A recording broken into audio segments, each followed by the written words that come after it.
gotta get up early in the morning. Early morning surf is the best, and it can be good here at Granada. This is one of the best. This is a good spot, and it's just down the street from me, basically. It only takes me 10 minutes to get here. Yeah, that's what I love about surfing here with the Hui. And that's kind of our group is everyone's welcome here. You know, as long as you just are positive and, you know, you have good wave etiquette, you know, you don't cut people off, everybody's welcome here. I felt so welcome here when I first started surfing, and I mean, I was a complete kook, and they were so kind to me. And there's none of that localism that you hear about in other places.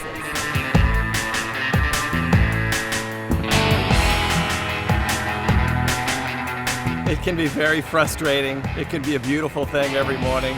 It's just something, there's a group of us, something we have to do every morning. Just to look out on the ocean, make sure things are okay. Surf or not surf, I don't know, but yeah, we all end up down here. But it's a good central location too to, you know, expand to Costa Rica, Guatemala, wherever you're going. I mean, it's very short distance.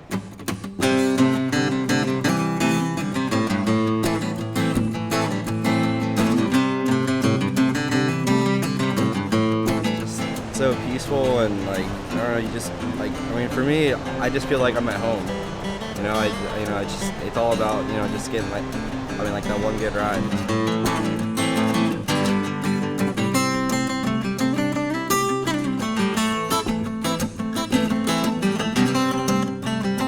Except for the extreme months of maybe January and February, you can usually get by without a wetsuit or just a short wetsuit. So it's very friendly environmentally to be a surfer here.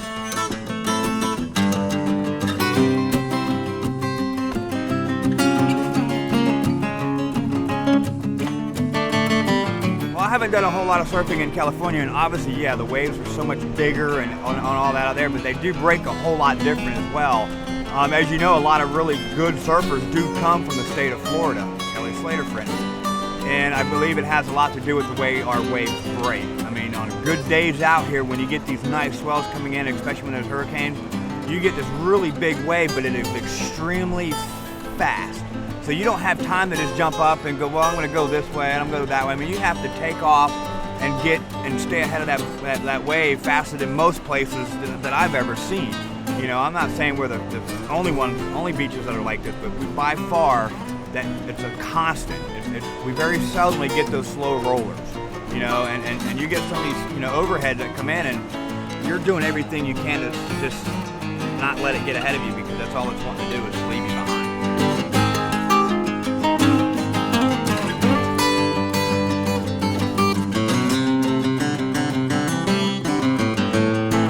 So here it's changing constantly with the tide. The sandbars are, you know, always evolving. So it's a good place to really dial in.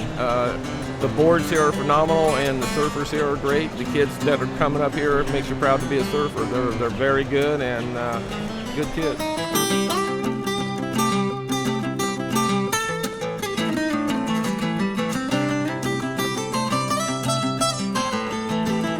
I started surfing right here at Granada. I was 7 years old, 1978, and I used to get the little styrofoam boards, and after I broke about 5 or 6 of them, my parents decided to buy me a real surfboard.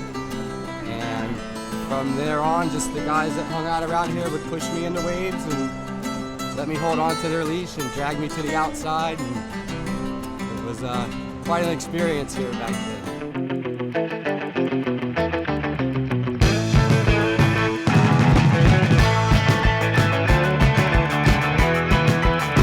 I was one of those kids, yeah. Sometimes the Dean of Boys would cruise the beach looking for the fellas that weren't in school, and he would take names and tell us he would see us the next day in his office. And there was hell to pay. You had consequences.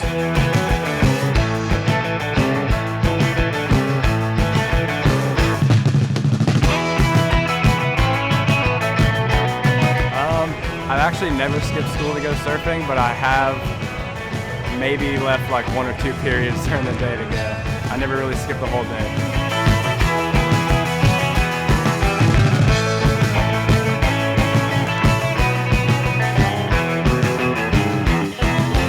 In junior high, our our school was right on the beach at the Main Street Pier, and we could see the waves from the 3rd floor, and that was it. If we got there, checked the waves, we're right out the door, and we would come back, and they were really tolerable as far as they would give you aloe when you came back in to get you back into class, and you know, if you had sunburns and stuff. But that was it. That was growing up here back then. It was either get in trouble or go to the beach, and luckily a lot of us went to the beach.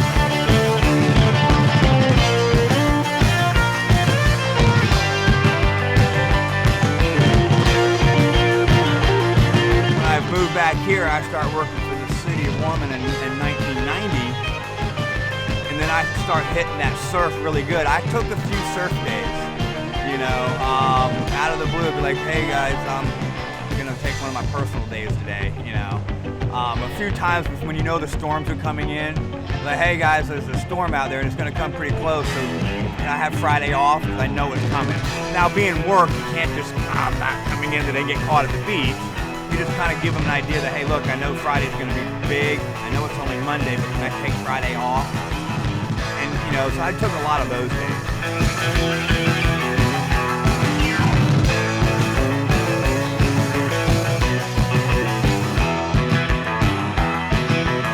Of a brotherhood and a bonding, and once a surfer, always a surfer, as you said. It's just something nice to have in your resume and your background. And everywhere you go, you can spot a surfer, they spot you. And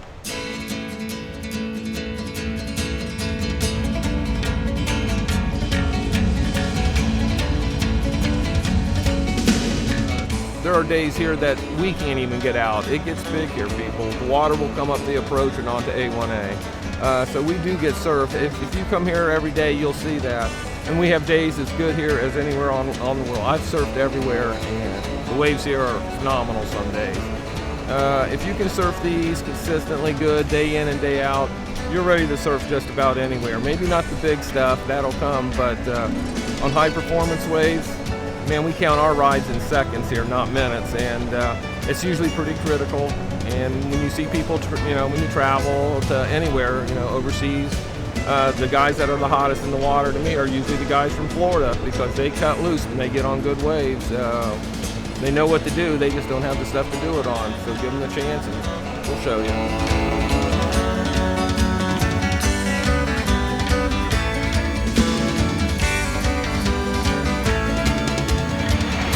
I noticed it really helped me when I went to Costa Rica, and that was my first trip surfing anywhere except Florida, was we went to a beach break in Malpais, and the shore pound was pretty intense. And there were girls from California, and there were girls from other areas where maybe they're used to having a channel to go out. And I was the only one besides the instructors who made it out through the shore pound. And I definitely attribute that to surfing here, because a lot of times when the surf is halfway decent in size, there's a fair amount of shore pound, so you gotta get through some slop.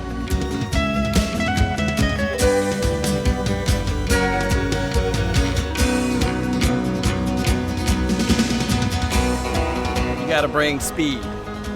These conditions are so different from California that here it's all about speed.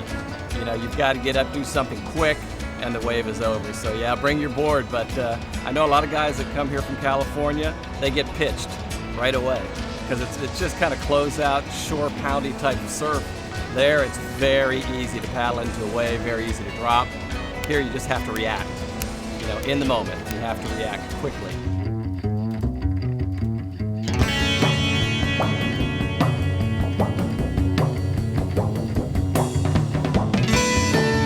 It's a wonderful thing. I have 2 sons that surf, and a daughter, a grandson, and a granddaughter, a son-in-law. And my other daughter, we try to get them, my other 5 grandkids in the water when we can.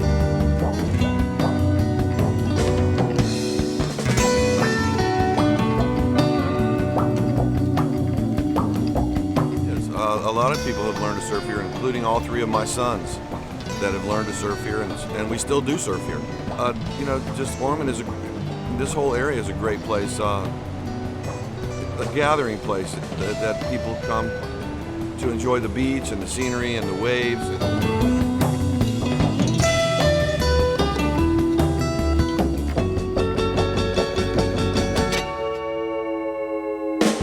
And it's just part of growing up on the beach here. You start off on a boogie board, and next thing you know, you graduate to a surfboard, and I've made a career out of it. I own a surf shop here locally. I shape surfboards. We do competitions, and we take the kids with us, and very easy transition.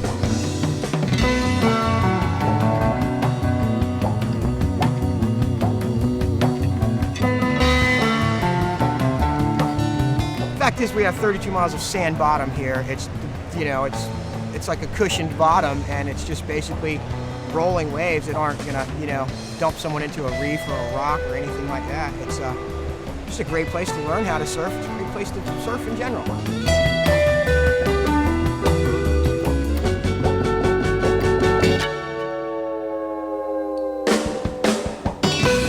I think it's just that sensation that hooked me from the beginning of effortless motion.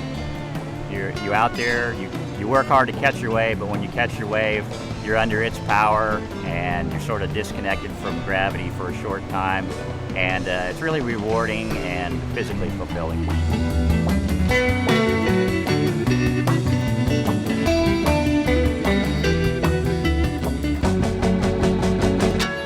It's just because, number one, it teaches you some tenacity, and it teaches you how to read the waves. I mean, when you look at it, some of the greatest surfers in the world came from Central Florida. Kelly Slater came from Florida. He learned to surf on East Coast slop, and I think it makes you push yourself. I think it makes you maybe get more creative when you're on the board. Try to get as much as you can out of that wave.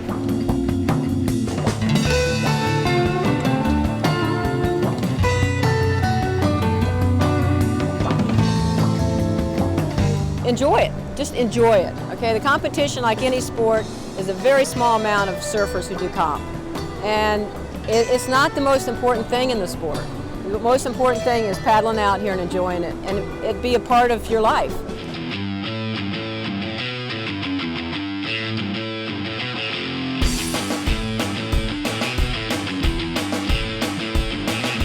It's a different kind of surfing altogether. Well, that's why Kelly comes out of here, or Frida, or Lisa Anderson. You know, it's just, it's great proving grounds. You surf here, you can go pretty much anywhere.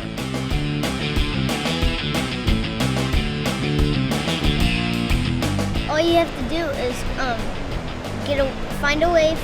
All you have to do is start paddling. Then you just get on it, and then all you have to do is stand up.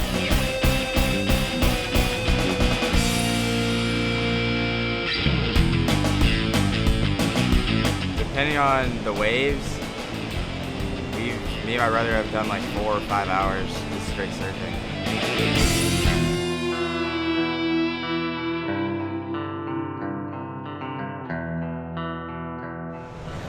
Well, it's just like skateboarding, but you can't do an ollie.